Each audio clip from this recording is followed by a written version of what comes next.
एक तळी आहे जिथे गणपती विसर्जन केलेलं.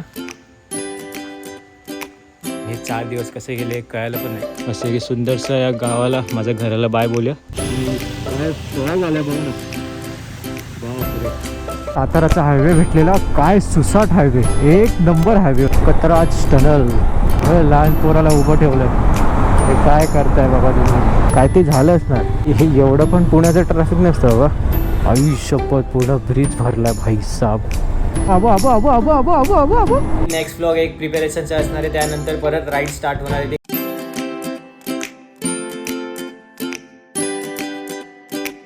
घर आहे आणि इथे तुळशीचं, आणि इथून असं खाली गेलं तर आत पुढे अजून एक छोटंसं तळी दाखवतो तुम्हाला आणि पिण्याचं पण दाखवतो. ही एक तळी आहे जिथे गणपती विसर्जन केलेलं. अशी एक आहे आणि एक अजून एक पुढे जिथे पिण्याचं पाणीचं आहे, तर ते पण दाखवतो. मस्त.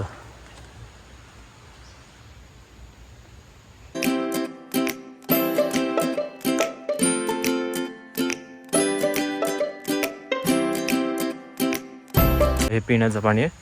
इथून हे मोटर चालू केलं की मोटरवरनं पाणी आमच्याकडे पिण्यासाठी येतं. मस्त. चला, पाऊस आला. जे प्रॉपर आहे मी तो लास्ट टाईम व्हिडिओ बनवलेला, तर तुम्ही लास्ट टाईमचा व्हिडिओ बघू शकता किंवा मग मी लिंक पण देतो डिस्क्रिप्शनमध्ये, तिथे पण जाऊन बघू शकता. चांगला प्रॉपर डिटेल व्हिडिओ बनवलेला. आता कसं पाऊस पण आला ना, आता वरती जाऊया जरा. काय थंड वातावरण झालं. एवढे दिवसापासून जरा गरमी होती, आता जरा मस्त थंड झालं. तर मग थोडंसं दाखवायचं होतं, हे राहिलेलं पार्ट दाखवायचं. मग आता दाखवलं. आता निघूया.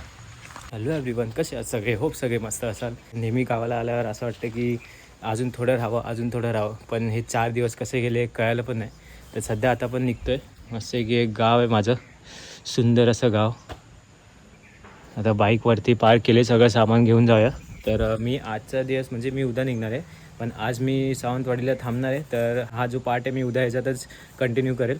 तर सध्या ते बघू शकतात हळूहळू पाऊस पडतो आहे. तर मी गोप्रो लावत नाही, डायरेक्ट मी आता सावंतवाडीलाच भेटेल तुम्हाला. कारण की गोप्रोला मी जसं तुम्हाला लास्ट ब्लॉगमध्ये सांगितलं की गोप्रोला मी काय पन्नी वगैरे मारली नाही किंवा काय वॉटरप्रूफचं मी घेतलं नाही आहे. तर मग परत प्रॉब्लेम नको, येऊन जाऊन पाऊस आहे म्हणून. तर मला रोड दाखवायचा होता, पण आता पाऊस आहे म्हणलं जाऊ दे, निघूया आपण असंच.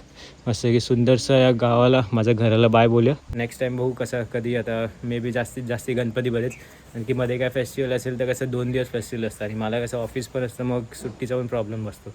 बघू आता. मग जास्ती करून मेन म्हणजे बघायला गेलं तर आपण गणपतीलाच भेटू शकतो डायरेक्ट. मस्त सुंदर असं गाव. आणि बघा हे नवीन झाड आहे, माकडाची शेपटीचं झाड असं बोलतात. मस्त. तर आता बाईक लोड करूया आणि निघूया. बरं नाही वाटत आहे, पण ठीक आहे, जाऊया आता. काय करणार, चला. पॅकिंग झाले इथे. हे मम्मी पप्पांची आज ट्रेन आहे, तर मम्मी पप्पा ट्रेनने चालले. दुपारची ट्रेन आहे 2:30 वाजताची, तर मी उद्या निघेल. तर हे बघा असं मस्त की एरिया असतो, मज्जा येते. आणि इथून बाहेर आल्यावर असा व्ह्यू. आणि हा बघा इथे आम्ही किल्ला बनवलेला, जो की तुम्ही ब्लॉग बघितला असेल. तर मस्त, म्हणजे फर्स्ट टाईम मी दिवाळीमध्ये आलेलो, मजा आली. बाकी निघूया आता. बघा असं काय ते व्ह्यू आहे.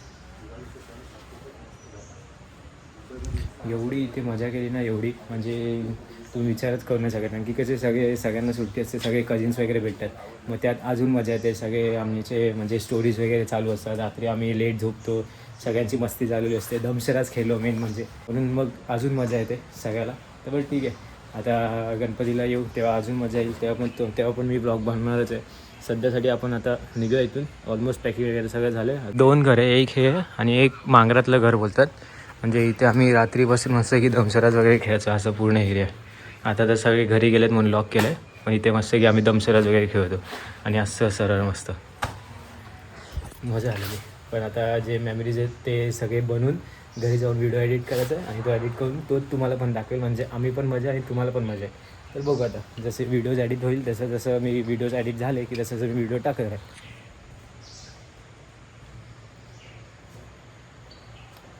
असं काय तेच वरतून दिसतं मस्त आहे. दमलो एवढं चालून टप्पक घेऊन आलो आहे बघा, दाखवतो तुम्हाला. बघा असं काय ते दिसतं मस्त आहे की, आणि हिरवगार सगळं. आता परत जाऊया आणि आता टेल बॅग आणि टँक बॅग घेऊन येऊया. पाऊस पडतोच आहे, तर रेन गेअर्स बघू जर जास्ती पाऊस पडला तर पुढे थांबून घालेल. आणि कसं मी ना हे शू कवर आणले नाहीत, तर शू कवर आणलेलं शूज भिजायला नाही पाहिजे, तर काय ते जुगाड करतो. पण मी वाडीला पोचलो आहे आणि हर्षलकडे राहिलो आहे. तुम्ही आधीचे जर कोकणाचे ब्लॉग्स बघितले असतील तर हर्षल कोलगावात राहतो सावंतवाडीला. तर तिथे आलो आहे, फ्रेश वगैरे झालो, जेवलो वगैरे मस्त की आता जरा आराम करतो आणि बघू संध्याकाळी हर्षल आता जॉबवर आहे.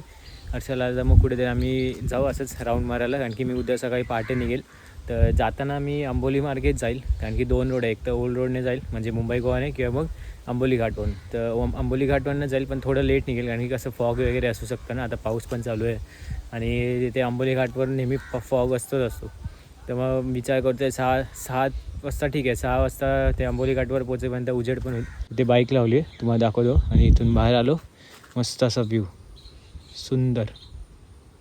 इथे सकाळी तर मस्तच दिसतं. लास्ट टाइम मी आलो थंडीमध्ये, जानेवारीमध्ये. कोकण सिरीज 3 आहे बघितली असेल ती पण बघा, त्यात पण आम्ही मस्त मज्जा केलेली एकदम. आणि जस्ट असं बाहेर आलं की काय व्ह्यू दिसतं बघा ना, लांबपर्यंत आहे, मस्त हिरवंगार सगळं. इथे कोणाचं तरी घर आहे आता. वाव सुंदर. ठीक आहे, जरा आराम करूया मस्त की हे बाहेर उभं राहून एन्जॉय करतो हे व्ह्यू. आता एवढे दिवस इंटरनेट नव्हतं ना, तर इथे जरा रेंज भेटते, तर मग इथे जरा इंटरनेटवर ते पण स्टोरीज अपलोड करायचे, ते सगळं इंस्टाग्रामवर करतो आहे. तर इंस्टाग्रामवर नक्की फॉलो करा, अभिषेक शिरोडकर .68. पहिला त्याच्यावर मिळेल की मी कुठे फिरतो आहे काय, ते सगळे मी स्टोरीज टाकत असतो. आणि स्टोरीज झाल्यानंतर हायलाईट्स पण टाकून ठेवेल, म्हणजे मग तुम्ही पण ते एन्जॉय करू शकता. आता जरा आराम करतो आणि नंतर भेटूया. आता सकाळचे 6:30 वाजले, तर मी निघतो आहे. बाईक वगैरे वॉर्मअप झाली. 6चं टायमिंग ठरवलं निघायचं, कारण की कसं आता मी आंबोली घाटवरनं जातो ना, तर तिथे फॉग वगैरे असू शकतो. मला जास्ती लवकर निघायचं नव्हतं, तर 6चा टायमिंग ठेवला, पण 6:30 वाजले. आता गॅरअप मस्त की होतो. आणि काय करतो आहे, शूजमध्ये मी कवर नाही ना, तर मी आता सॉक्स घालतो आहे आणि सॉक्सवर पन्नी मारतो आणि मग शूज घालतो आहे. कारण की शूजचं वरून पण पाणी जातं आणि साईडून पण कुठून ते पाणी जाते. मग आपल्याला अजून एवढे 10 तास चालवायचे, 500 किलोमीटर आहे, तर मग जास्ती ओलं राहिलं तर मग प्रॉब्लेम होऊ शकतो. म्हणून म्हटलं पन्नी मारतो, गेअरअप होऊया आणि मग निघूया. एक मेन बात की मी गोप्रो लावत नाही, कारण की अजून पण पाऊस आहे. तर जर कुठे हायवेवर पाऊस नसेल तर मी गोप्रो लावतो आणि मग तेव्हा आपण गोप्रोमध्ये भेटूया. सध्या मी असंच जातो, कारण की आंबोली घाटवर पण पाऊस भेटू शकतो. आत्ता पण सकाळी पाऊस पडून गेला, तर आता गोप्रो तर लावून फायदा नाही, कारण की रिस्क मला घ्यायची नाही. निघूया आता डायरेक्ट आपण आता भेटूया, बघूया. कदाचित आपण निपाणीचा जो लेफ्ट घेतल्यानंतर हॉटेल आहेत ना, तिथे आपण नाश्त्याला थांबू, तेव्हा मग डायरेक्ट भेटूया. आणि मग तिथून जर पाऊस नसेल तर मग गोप्रोमध्ये भेटू. आंबोली घाटला पोहोचलो आणि आता काय ते व्ह्यू आहे आणि पाऊस पडतो तिथे आपण जायचं. काय सोळा झाला आहे बघा ना, बापरे. आता इथे नाश्त्यासाठी थांबलेला नाश्ता झाला आहे. बाईकला पण रेन केअर वगैरे घालून ठेवले. तर अजून कसं ना, पाऊस गेला नाही तर मी गोप्रो लावत नाही आहे. बघू आता इथून लेफ्ट घेतल्यानंतर सरळ आपला कोल्हापूरला यायचं, तर मी गोप्रो अजून तरी लावत नाही. बघू पुढे गेल्यानंतर जर पाऊस कमी झाला तर गोप्रो लावेल, नाही तर नाही लावून. आता पण निघूया. बघा मजबूत पाऊस आहे, मस्त की अभि रेन गेअर झाले, बाईक वॉर्म झाली. आता निघूया. वॉशरूम बॅग घेतलेला, बाईक इथंच लावली आहे, जे पेट्रोल पंप आहे इंडियन ऑइलचं. तर इथून आता ऑलमोस्ट मला अजून 254 किलोमीटर्स दाखवत आहे आणि 6:30 वाजता दाखवत आहे. तर मी विचार करतो आहे की सातारा पोचलं की जेवून घेतो, कारण की आता पण काहीतरी 1 वाजायला आलं आहे. मग साताऱ्याला पोचेपर्यंत मे बी 2-2:30 होतील, जास्ती लेट नको. पुण्याचं ट्रॅफिक भेटेल, पण ठीक आहे, एवढं काय मॅनेज होईल. ते गोप्रो लावायचा विचार करत होतो आणि तेवढ्यात पाऊस आला आणि हा पाऊस आहे ना पूर्ण भरला आहे, म्हणजे येऊन जाऊ नये. तर गोप्रो उगाचं लावला, मग परत थांबा, परत गोप्रो काढा, परत लावा, त्यात अर्ध्यात जास्ती टाईम जाईल. कारण की मला पोचायला 6:30 दाखवत आहे, म्हणजे मी परत आता जेवायला ब्रेक घेतला तर ते कदाचित 7:30पर्यंत होऊ शकतं, जास्ती लेट पण नको. म्हणून म्हटलं की गोप्रो नाही लावत आहे. बघू जर पुण्याच्या नंतर एकदम ऊन असेल तर. आणखी मी घरी फोन केला तर घरी पप्पा बोलतात की जास्ती तिथे पाऊस नाही आहे, ऊन पडलं आहे. मे बी लोणावळ्यानंतर पाऊस नसेल तर आपण लोणावळ्याला गोप्रो लावू.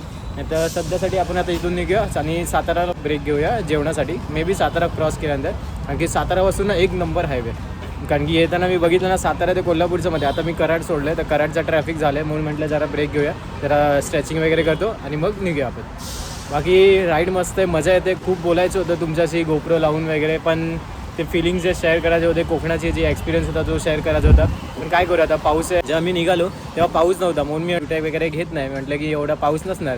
नशीब हे लास्ट मोमेंटला मी रेन जॅकेट टाकलं म्हणून वाचलं, तर माझी वाट लागली असती. सध्या आता मी इथून निघतो आणि डायरेक्ट भेटू आपण साताऱ्याला, जेव्हा मी जेवायला थांबेल तेव्हा, किंवा मग साताऱ्याचा पुढे. ते पण जे पण असेल ते तुम्हाला दाखवतो. आत्ता कसं, आत्ता जरा बरं वाटतंय गोप्रो लावल्यानंतर. पण गोप्रो मी लावलं खरं आहे, आणि समोर तर आता मला नाही वाटत तिथे पाऊस येईल, कारण की बघा मागच्या साईडला पाऊस आहे. 2:05 झालेत आणि मला जेवायचं पण आहे, भूक पण लागली. तर बघू एक अर्धा पाऊण तास चालू. आता साताराचा हायवे भेटलेला, काय सुसाट हायवे, एक नंबर हायवे. सगळे ब्रेक घेत आहेत, खूप रायडर्स दिसतात, तसे बऱ्यापैकी रायडर्स दिसतात.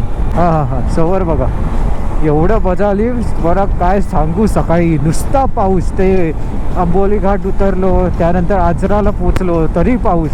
माझे 2 बलकलाव भिजले. ते विन सीटर घातलं रायनॉक्स, तो जो काय कामाचाच नाही आहे तो भिजला. सगळं भिजलं. सकाळी थंडी वाजत होती, नंतर नाश्ता वगैरे करायला थांबलो, तेव्हा जर बरं वाटलं, मस्त की कॉफी वगैरे पिली. आत्ता तुम्हाला सांगतो खरी स्टोरी झाली काय. सकाळी माझं चालू होतं टायमिंग 6 वाजता निघायचं, कारण की कसं आहे आता फॉग पण आहे ना, आंबोली घाटमध्ये फॉग भेटला असता, पाऊस पडला आहे. तर म्हटलं 6ला निघा. 6चे झाले 6:30, पावणे 7 झाले. त्यानंतर निघाल्यानंतर जो पाऊस भेटला आहे मला, आय थिंक कोल्हापूरपर्यंत तरी मला बारीक पाऊस भेटलाच. त्यानंतर मग येऊन जाऊन होतं. परत गोप्रो लावणार, परत गोप्रो काढणार, परत काढ घाल, त्यासाठी परत ब्रेक होणार. तेव्हा मग म्हटलं की जाऊ दे, गोप्रो एकदम पाऊस गेल्यावर काढूया. आता इथे आलो तर जरा ऊन पडलं ना, तर म्हटलं थांबलोच तर गोप्रो लावतो. मोटो ब्लॉगशिवाय मजा नाही ते, खरं सांगतो तुम्हाला. सकाळी एवढे व्ह्यूज मस्त होते आंबोली घाटमध्ये, ते सगळं दाखवायचं राहूनच गेलं. जाऊ दे, आता इथे पुढे पाऊस नसेल तर याच्या पुढे आपण गप्पा मारू मस्तपैकी. 2:10 झालेत, मला भूक पण लागले. बघू जरा पुढे जेवायला थांबूया आपण. ही हायवे एक नंबर, एकदम सुसाट हायवे आहे. मस्त 100 आरामात 100-105 क्रूज करते, पण जास्त नाही करते, कारण ती व्हायब्रेशन्स खूप होतात 100च्या नंतर. म्हणून 95-100च ठेवतं जास्तीत जास्त. मग कोल्हापूर पुढे पाऊस नाही भेटला एवढा, मस्त की निघालो. आणि ट्रॅफिक पण नाही भेटलं, फक्त ते जे कराडला ट्रॅफिक होतं ना तेवढंच, बाकी त्याच्या पुढे काय ट्रॅफिक नाही भेटलं. सगळ्यात मेन बात शूज पूर्ण ओले झालेत, गेलेत शूज. आता सातारा सोडलं आहे, हॉटेल आस्वाद करून इथे आता जेवणासाठी ब्रेक घेतला आहे. तर पनीर लपेटा आणि रोटी मागवली. ॲक्च्युली मी त्याला भाकरी सांगितलेली, पण आधी रोटी सांगितली, ती कॅन्सल करायला सांगितली, पण त्याने चुकून रोटीच आणली. पण ठीक आहे, जरा खाऊया, भूक खूप लागली. आणखी आता कसं पुढे पुण्याचं पण ट्रॅफिक असेल, आणि मग परत भूक लागली, परत ते ट्रॅफिक चुकून लागलं तर मग चिडचिड होणार. मस्त हॉटेल आस्वाद करून आहे. जर तुम्ही इथून साताऱ्याचा पुढून हायवेवरून जात असाल ना, तर इथे थांबू शकता तुम्ही जेवायला. पाऊस आता परत जो मागे जो पाऊस भेटला ना मला, तो परत आता पुढे ढग चाललो. मी एक काम करतो, काढूनच ठेवतो, आणि नंतर मग बघू, जर पाऊस नसेल तर मग परत गोप्रो लावूया, आणि मग तुम्हाला मोठं ब्लॉगवर भेटतो. सध्या इथून निघतो. नेक्स्ट स्टॉप मी विचार करतो की पुण्याचा पुढे घेऊ किंवा मग लोणावळ्याला घेऊ, कारण की आता तर जेवलं, आता काय प्रॉब्लेम नाही आहे. फक्त पाणी वगैरेसाठी ब्रेक घेईल आणि चिकी वगैरे घ्यायचे घरच्यांसाठी म्हणून. बाकी आता निघूया इथून. आता आपण ऑलमोस्ट पुण्यामध्ये पोचतो आहे. तर गोप्रो लावलं मी परत, कारण की सध्या ते पावसाचं काय चिन्ह दिसत नाही. ब्रेक पण एवढा मोठा झाला, तो हॉटेलमध्ये थांबलो. सर्व्हिस एवढी हळू होती की 1 तासचा ब्रेक झाला, आणि आता मला पोचायचा टाईम दाखवते 8 वाजता. 8 वाजता पोचतं म्हणजे ऑलमोस्ट 13 तास दाखवत आहे. 523 किलोमीटरसाठी 13 तास, बापरे. पण ठीक आहे, पाऊस पण होता, नंतर मग ब्रेक पण घेतला मध्ये. आता जेवणाला पण जरा मोठा ब्रेक झाला, चालतंय एवढं काय नाही. वा, काय जागा आहे गाडी लावायची. वाव, हार गेला पाण्यात.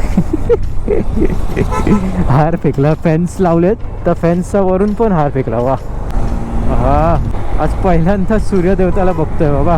तर सकाळपासून एवढं नुसतं पाऊस, गरमी एवढी झाली ना त्या पावसामुळे.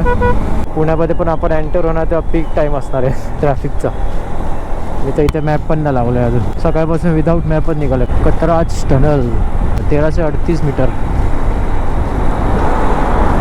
वाव, हेडलाईटच्या हे जे पार्किंग सिग्नल ऑन करतात ना, ते आधी ना सिस्टम बंद करा. खूप जणांना माहिती पडलं आहे की पार्किंग लाईट टनलच्या आतमध्ये चालू नाही करायची असते, कारण की आधी खूप जणं कळते. पण जसं जसे आता व्हिडिओज आणि हे व्हायरल होतात ना, तसं खूप जणांना कळलं की पार्किंग लाईट्स टनलच्या आतमध्ये नका चालू करू, लाईट्स ऑन करा, त्यामुळे टेल लाईट दिसते. तर बघा, याने आता पार्किंग लाईट ऑन केलं. याला माहीत नसेल, कळेल, तुला पण कळेल हळूहळू. हेडलाईट ऑन केली की मागची लाईट दिसते. तुम्ही पार्किंग लाईट ऑन केली की ती एक इमर्जन्सी लाईट असते. लहान पोराला उभं ठेवलं आहे, हे काय करताय बाबा तुम्ही. आधीच हेल्मेट नाही घातले, त्यावरती तुम्ही लहान पोरांना उभं केलं आहे, ते पण असं हायवेवर. ट्रॅफिक आता चेक केलं आहे की पूर्ण लाईन ट्रॅफिकने जाम आहे. पूर्ण पुढेपर्यंत, म्हणून ट्रॅफिकचा टाईम दाखवतं. पूर्ण लाल आहे, पूर्ण लाल. लांब लांब ट्रॅफिक दिसत आहे. मूविंग आहे, काय ते झालं असणार. एवढं पण पुण्याचं ट्रॅफिक नसतं बाबा. आयुष्यपत पूर्ण ब्रिज भरला भाई साहब. थोड्या आता जरा गाड्या कमी होतील कदाचित, कारण की खूप गाड्या तिथून एक्सप्रेसवेवरनं गेल्या. तिथे 2 रोड आहेत बघा. सरळ केला तर हा आहे जो लोणावळ्याहून जाईल, आणि दुसरा होता तो एक्सप्रेसवेवरनं जे की कारसाठी आहे, बाईकसाठी नाही आहे. अरे भाई आधी जागा नाही आहे, रॉंग वेने येतात भाई तुम्ही. अबो अबो अबो अबो अबो अबो अबो अबो अबो सुई में से धागा पिरोळा गया है. असं वाटतंय मला गोप्रो ठेवायला लागणार आहे, कारण की समोर बघा पूर्ण भरलंय. आता ब्रेक घेतला जरा, कारण की हे बघा पाऊस पण भरलाय मस्त आहे की. तर मी आता गोप्रो काढून ठेवला आहे. आता इथून मला अजून लोणावळा क्रॉस करायचं. मे बी आता 2-2.5 तास दाखवत आहे. तर मग डायरेक्ट क्रॉस करू. विन सीटर घालू की नको विचार करतो आहे. मग बघू, जर मध्ये पाऊस पडला ना तर मग बाजूला थांबून घालेल. सध्यासाठी आपण निघूया आता, पाणी पिऊया आणि निघूया. आता बघू, तुम्हाला भेटतो डायरेक्ट घरीच भेटतो. मस्तपैकी फ्रेश झालो आणि आता जेवण वगैरे आता आपण आराम करूया. तर होप तुम्हाला हा व्हिडिओ आवडला असेल. जर हा व्हिडिओ आवडला असेल त्या व्हिडिओला नक्की लाईक करा, शेअर करा आणि चॅनलला सबस्क्राईब नक्की करा, कारण असेच जे ट्रॅव्हलिंग ब्लॉग्स आहेत ते आपल्या चॅनलवर येत राहणार आहेत. मे बी नेक्स्ट व्लॉग एक प्रिपेरेशनचं असणार आहे. त्यानंतर परत राईड स्टार्ट होणार आहे. ती कोणती राईड आहे ते तुम्हाला एक व्हिडिओ थांबायला लागेल, 1 किंवा 2 व्हिडिओज, त्यानंतर तुम्हाला कळेल. पण जर तुम्ही इंस्टाग्रामवर फॉलो करत असाल तर इंस्टाग्रामवर तुम्हाला कळालंच असेल की मी कुठे राईडला गेलेलो. नाही फॉलो केले तर आत्ताच लगेच जाऊन फॉलो करा. abhishekshirhodkar.68 जी लिंक आहे ती मी डिस्क्रिप्शनमध्ये दिलेली आहे. ही जी पूर्ण कोकण सिरीज आहे ही कशी वाटली ही नक्की मला कमेंटमध्ये सांगा. मी फर्स्ट टाईम दिवाळीला गेलेलो, मस्तपैकी धमाल केली, सगळ्यांसोबत मजा केली, मस्ती केली आणि भरपूर मस्तपैकी मेमरीज बनवले. आणि जे मेमरीज होते मी ते तुमच्यासोबत पण शेअर केले व्हिडिओजच्या माध्यमातून. नक्की मला सांगा ही जी कोकणची सिरीज होती तुम्हाला कशी वाटली. आणि खूप जण मला बोलवते की तू डायरेक्ट हिंदीमधून मराठीमध्ये कसं शिफ्ट झालास. तर ही जी कोकणची सिरीज आहे किंवा मी जेव्हा पण कोकणात जातो ना तेव्हा मी मराठीतच ठेवतो, की तिथे कसं मी सगळ्यांसोबत मराठीमध्ये इंटरॅक्ट करतो, मराठीमध्ये बोलतो. आपले कोकणात गेल्यानंतर ते हिंदी तर निघतच नाही, म्हणून ही जी सिरीज होती ही मराठीमध्ये होती. ह्याच्यानंतर 1-2 ब्लॉग नंतर परत राईड असणार आहे. कुठे चाललो ते तुम्हाला इंस्टाग्रामवर कळालंच असेल, कारण की हे जे ब्लॉग्स आहेत थोडे लेट येतात, कारण की मला जरा एडिट करायला टाईम लागतोय. जॉब पण असतो, जॉब होऊन यायचं आहे पण परत एडिट करा, त्यामुळे थोडा टाईम लागतोय. पण जे इंस्टाग्रामवर फॉलो करत असेल त्यांना माहितीच असेल की मी कुठे राईडला गेलोय. नेक्स्ट व्लॉग मे बी थोडा एक अपग्रेडचा असणार आहे, कारण की माझे जे शूज आहेत, आता मी तुम्ही जे क्लिप बघितली असाल ह्याच्या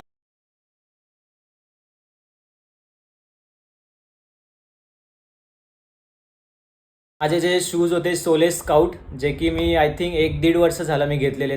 ते कसे लेदर शूज आहेत आणि मी नेहमी कवर घालायचोच पावसात वगैरे.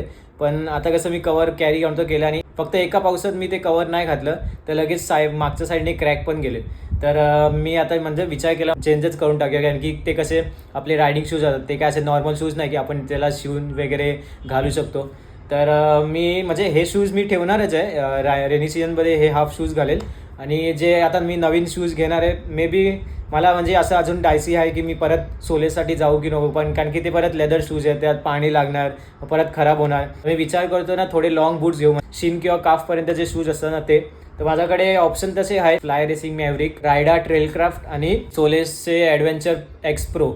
तर तिघांपैकी मी डिसाईड करतोय, पण कसं फ्लाय मॅव्हरिकचं सध्या थोडं इम्पोर्टचा प्रॉब्लेम चाललं आहे, म्हणून रायडाचे मला साईजमध्ये अवेलेबल आहेत. तर एकदा आपण चेक करूया, कारण की कसं मी फर्स्ट टाईम फुल शूज घालणार आहे, तर थोडं अनकम्फर्टेबल होईल. पण एकदा यूज टू झाला काय प्रॉब्लेम नाही, कारण की फुल शूज कसे थोडे सेफ पण असतात ना, म्हणून. तर बघू सोलेससाठी मी जाईल की नाही, मला म्हणजे काहीच अजूनपर्यंत काहीच कन्फर्म नाही. ते तुम्हाला नेक्स्ट व्लॉगमध्ये कळेलच की मी घेतलेत की नाहीत, कारण की थोडं साईजचा प्रॉब्लेम चालू आहे म्हणून. बाकी नक्की तुम्ही या चॅनलला सबस्क्राईब करा आणि इंस्टाग्रामवर पण फॉलो करा, कारण की माझे जे आता रायडिंगचे सिरीज आहे ते चालू असणारे, जे ट्रॅव्हलिंगचे सिरीज आहेत, मी कुठे चालू आहे ते तुम्हाला सगळं इंस्टाग्रामवर कळेल. ब्लॉग थोडे लेट येतील, कारण की एडिट आपल्याला करायचं असतं म्हणून. चला या व्हिडिओसाठी आपण एवढंच ठेवूया. जर तुम्हाला व्हिडिओ आवडला असेल या व्हिडिओला नक्की लाईक करा, शेअर करा आणि चॅनलला नक्कीच सबस्क्राईब करा. आणि इंस्टाग्रामवर फॉलो करा abhishekshirhodkar.68 जी लिंक आहे ती डिस्क्रिप्शनवर पण दिलेली आहे. तर भेटूया आपण नेक्स्ट व्लॉगमध्ये. Till then take care, bye bye.